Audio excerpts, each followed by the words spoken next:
ಆಚಿ ಮಸಾಲ. ಎಂತ ಅಡಿಗೆಯ ರುಚಿಯಾಗೋ ರಹಸ್ಯವು 20 ರೂಪಾಯಿ.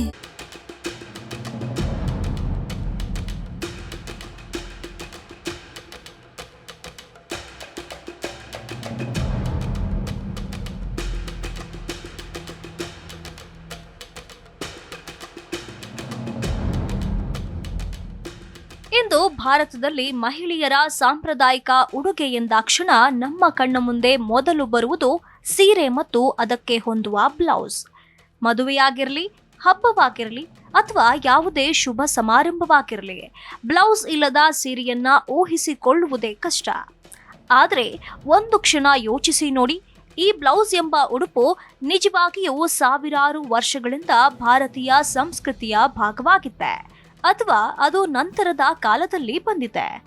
ಆಶ್ಚರ್ಯವೆಂದರೆ, ಇಂದು ನಾವು ಸಾಂಪ್ರದಾಯಿಕ ಎಂದು ಕರೆಯುವ ಬ್ಲೌಸ್ಗೆ ಸುಮಾರು 150 ವರ್ಷಗಳ ಇತಿಹಾಸ ಮಾತ್ರ ಇದೆ. ಅದರ ಹಿಂದೆ ಬ್ರಿಟಿಷರ ಆಡಳಿತ ಸಮಾಜದಲ್ಲಾದ ಬದಲಾವಣೆ ಮತ್ತು ಒಬ್ಬ ಧೈರ್ಯಶಾಲಿ ಮಹಿಳೆಯ ನಿರ್ಧಾರ ಅಡಗಿದೆ. ಹಾಗಾದ್ರೆ ಆ ಕತೆ ಹೇಗೆ ಆರಂಭವಾಯಿತು ಎಂಬುದನ್ನು ತಿಳಿಯೋಣ.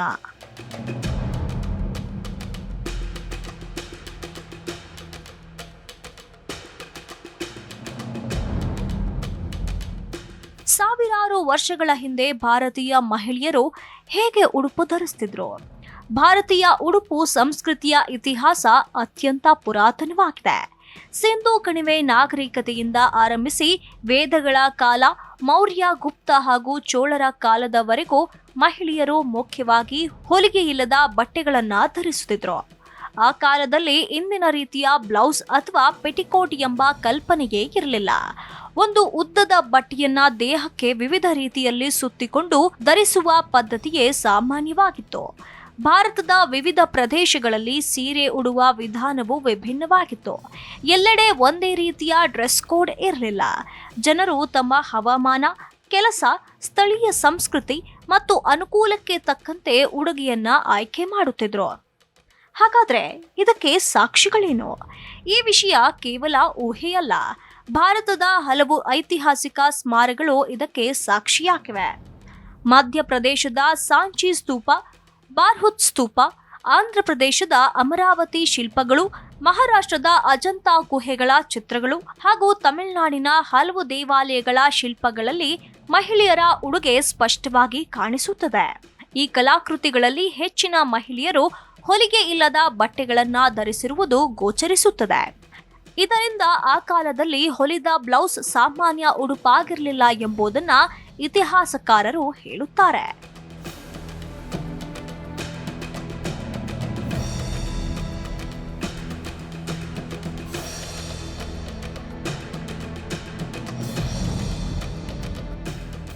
ಹಾಗಾದ್ರೆ ಭಾರತೀಯ ಸಂಸ್ಕೃತಿಯಲ್ಲಿ ಉಡುಗೆ ಎಂದ್ರೇನು? ಪ್ರಾಚೀನ ಭಾರತದಲ್ಲಿ ಉಡುಗೆ ಕೇವಲ ದೇಹ ಮುಚ್ಚುವ ಸಾಧನವಾಗಿರಲಿಲ್ಲ. ಅದು ಪ್ರದೇಶ, ಋತು, ಕೆಲಸ ಮತ್ತು ಸಂಸ್ಕೃತಿಯ ಪ್ರತಿಬಿಂಬವಾಗಿತ್ತು. ಉದಾಹರಣೆಗೆ, ದಕ್ಷಿಣ ಭಾರತದ ಬಿಸಿ ಹವಾಮಾನದಲ್ಲಿ ಹಗುರವಾದ ಹತ್ತಿಯ ಬಟ್ಟೆಗಳನ್ನು ಧರಿಸಲಾಗುತ್ತಿತ್ತು. ಉತ್ತರ ಭಾರತದ ಚಳಿಗಾಲದ ಪ್ರದೇಶಗಳಲ್ಲಿ ಬೇರೆ ರೀತಿಯ ಉಡುಪುಗಳಿದ್ವು.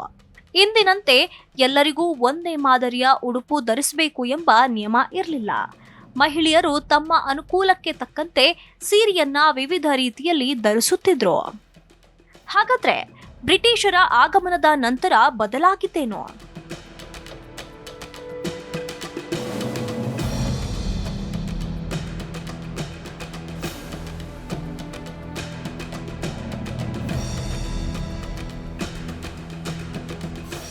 ಹದಿನೆಂಟನೇ ಮತ್ತು 19ನೇ ಶತಮಾನದಲ್ಲಿ ಬ್ರಿಟಿಷರು ಭಾರತದಲ್ಲಿ ತಮ್ಮ ಆಡಳಿತವನ್ನ ಬಲಪಡಿಸಿದ ನಂತರ ಭಾರತೀಯ ಸಮಾಜದಲ್ಲಿ ಅನೇಕ ಬದಲಾವಣೆಗಳು ಆರಂಭವಾದವು. ಶಿಕ್ಷಣ, ನ್ಯಾಯಾಂಗ, ಆಡಳಿತ ವ್ಯವಸ್ಥೆಯಷ್ಟೇ ಅಲ್ಲದೆ ಉಡುಗೆ ತೊಡುಗೆಗಳ ಮೇಲೂ ಪಾಶ್ಚಾತ್ಯ ಪ್ರಭಾವ ಹೆಚ್ಚಾಯಿತು. ವಿಕ್ಟೋರಿಯನ್ ಇಂಗ್ಲೆಂಡ್ನಲ್ಲಿ ದೇಹವನ್ನ ಸಂಪೂರ್ಣ ಮುಚ್ಚುವ ಉಡುಪನ್ನ ಸಭ್ಯತೆಯ ಸಂಕೇತವೆಂದು ಪರಿಗಣಿಸಲಾಗ್ತಾ ಇತ್ತು. ಇದೇ ದೃಷ್ಟಿಕೋನವನ್ನ ಬ್ರಿಟಿಷರು ಭಾರತಕ್ಕೂ ತಂದ್ರು. ಭಾರತೀಯ ಮಹಿಳೆಯರ ಸಾಂಪ್ರದಾಯಿಕ ಸೀರೆ ಧಾರಣೆಯನ್ನ ಕೆಲ ಬ್ರಿಟಿಷರು ಅಸಭ್ಯ ಅಥವಾ ಅಸಂಸ್ಕೃತ ಎಂದು ಟೀಕಿಸಲು ಆರಂಭಿಸಿದ್ರು. ಈ ಟೀಕೆಗಳು ಮೇಲ್ವರ್ಗದ ಭಾರತೀಯ ಕುಟುಂಬಗಳ ಮೇಲೆ ಹೆಚ್ಚು ಪರಿಣಾಮ ಬೀರಿದ್ವು. ಹಾಗೆ ಈ ಕಥೆಯ ಪ್ರಮುಖ ವ್ಯಕ್ತಿ ಜ್ಞಾನಾದನಂದಿನಿ ದೇವಿ. ಅವರು ಭಾರತದ ನೊಬೆಲ್ ಪ್ರಶಸ್ತಿ ವಿಜೇತ ರವೀಂದ್ರನಾಥ್ ಟಾಗೂರ್ ಅವರ ಅಣ್ಣ ಸತ್ಯೇಂದ್ರನಾಥ್ ಟಾಗೂರ್ ಅವರ ಪತ್ನಿ.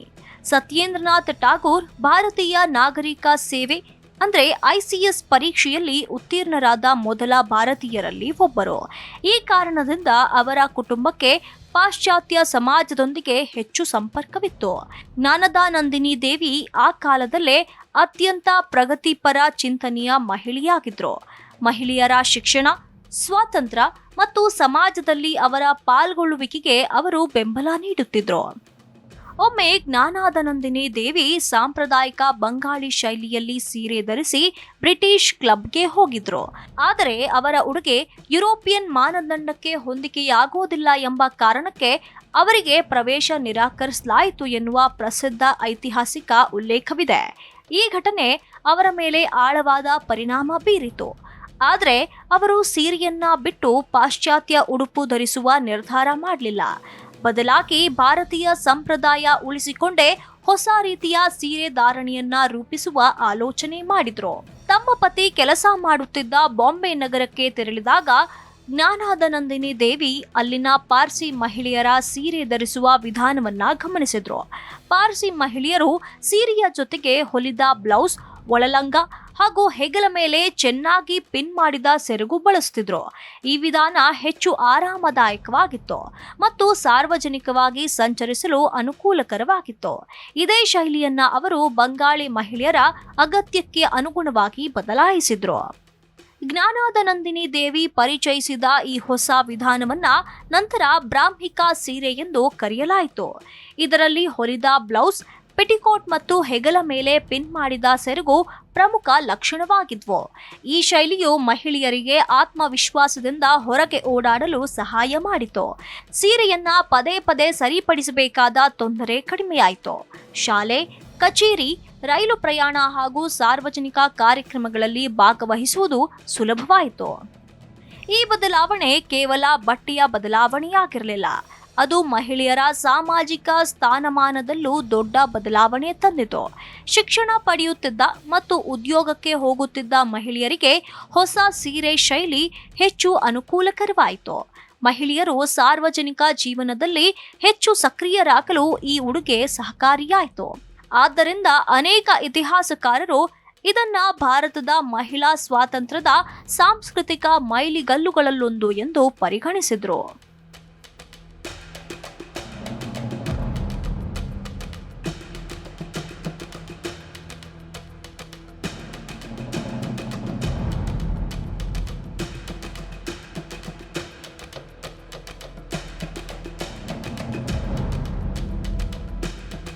ಮೊದಲು ಬಂಗಾಳದ ವಿದ್ಯಾವಂತ ಹಾಗೂ ಶ್ರೀಮಂತ ಕುಟುಂಬಗಳಲ್ಲಿ ಈ ಶೈಲಿ ಜನಪ್ರಿಯವಾಗಿತ್ತು.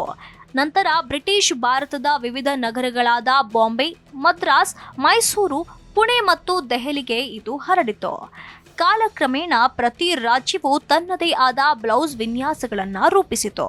ಇಂದು ಕರ್ನಾಟಕ, ತಮಿಳುನಾಡು, ಕೇರಳ, ಗುಜರಾತ್, ಮಹಾರಾಷ್ಟ್ರ ಅಥವಾ ಪಶ್ಚಿಮ ಬಂಗಾಳ ಪ್ರತಿಯೊಂದು ರಾಜ್ಯದಲ್ಲೂ ವಿಭಿನ್ನ ಶೈಲಿಯ ಬ್ಲೌಸ್ಗಳನ್ನು ಕಾಣಬಹುದು. ಇಂದು ಬ್ಲೌಸ್ ಕೇವಲ ಒಂದು ಉಡುಪು ಅಲ್ಲ, ಇದು ಫ್ಯಾಷನ್ನ ಪ್ರಮುಖ ಭಾಗವಾಗಿದೆ. High neck, boat neck, backless, princess cut, jacket blouse, elbow sleeve, designer ಮತ್ತು ಬ್ರೈಡಲ್ ಬ್ಲೌಸ್ ಸೇರಿದಂತೆ ನೂರಾರು ವಿನ್ಯಾಸಗಳು ಲಭ್ಯವಿವೆ. ಒಂದು ಕಾಲದಲ್ಲಿ ಸಾಮಾಜಿಕ ಅಗತ್ಯದಿಂದ ಹುಟ್ಟಿದ ಈ ಉಡುಪು ಇಂದು ಭಾರತೀಯ ಫ್ಯಾಷನ್ ಉದ್ಯಮದ ಅವಿಭಾಜ್ಯ ಅಂಗವಾಗಿದೆ.